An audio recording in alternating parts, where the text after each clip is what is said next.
रूस और यूक्रेन के बीच संघर्ष जारी है। अब इस युद्ध को लेकर एक हैरान करने वाली जानकारी सामने आई है। एक रिपोर्ट में 2 अमेरिकी अधिकारियों ने दावा किया है कि साल 2022 के अंत में रूस यूक्रेन पर परमाणु हमले की योजना बना रहा था। इस हमले को रोकने के लिए प्रधानमंत्री नरेंद्र मोदी और कुछ देशों के नेताओं ने मुख्य भूमिका निभाई थी।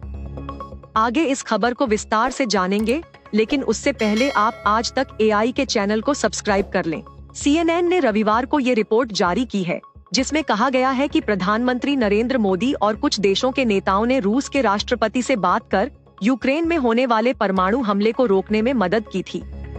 अधिकारियों ने बताया कि अमेरिका के राष्ट्रपति जो बाइडेन का प्रशासन परेशान था कि रूस यूक्रेन को खत्म करने के लिए सामरिक या परमाणु हथियारों का इस्तेमाल कर सकता है। इसे लेकर अमेरिका ने भारत के प्रधानमंत्री नरेंद्र मोदी और अन्य देशों के नेताओं से संपर्क किया और हमें साफ संदेश दिया, जिससे हमें इस भीषण संकट को टालने में मदद मिली। रिपोर्ट में आगे कहा गया है कि रूस के इस कदम के बारे में 2022 के अंत में पता चला था, जब यूक्रेनी सेनाएं दक्षिण में रूस के कब्जे वाले खेरसन पर आगे बढ़ रही थीं और उन्होंने पूरी रूसी सेना को घेर लिया था। अमेरिकी प्रशासन में चर्चा थी कि दोनों देश के बीच खेरसन में पैदा हुई स्थिति परमाणु हथियारों के इस्तेमाल के लिए ट्रिगर हो सकती है।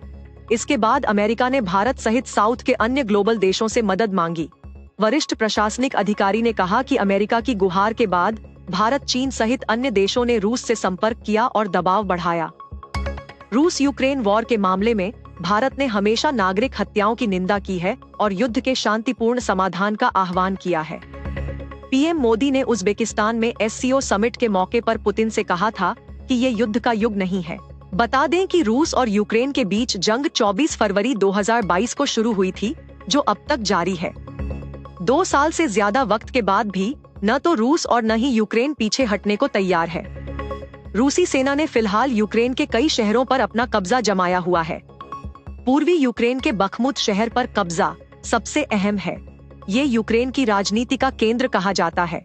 इसके पास ही डोनेट्स्क के 2 बड़े शहरों पर भी रूस ने काफी हद तक अपना कंट्रोल हासिल कर लिया है। लुहांस्क भी रूस के कब्जे में है, जबकि क्रीमिया पर तो रूस साल 2014 से अधिकार जमाए हुए है। यूक्रेन तबाही के बीच भी अपने शहरों से रूसी सेना को खदेड़ने की कोशिश कर रहा है। आइए जानते हैं कि ये पूरा विवाद क्यों है। रूस यूक्रेन के बीच तनाव नवंबर 2013 में तब शुरू हुआ था, जब यूक्रेन के तत्कालीन राष्ट्रपति विक्टर यानुकोविच का कीव में विरोध शुरू हुआ।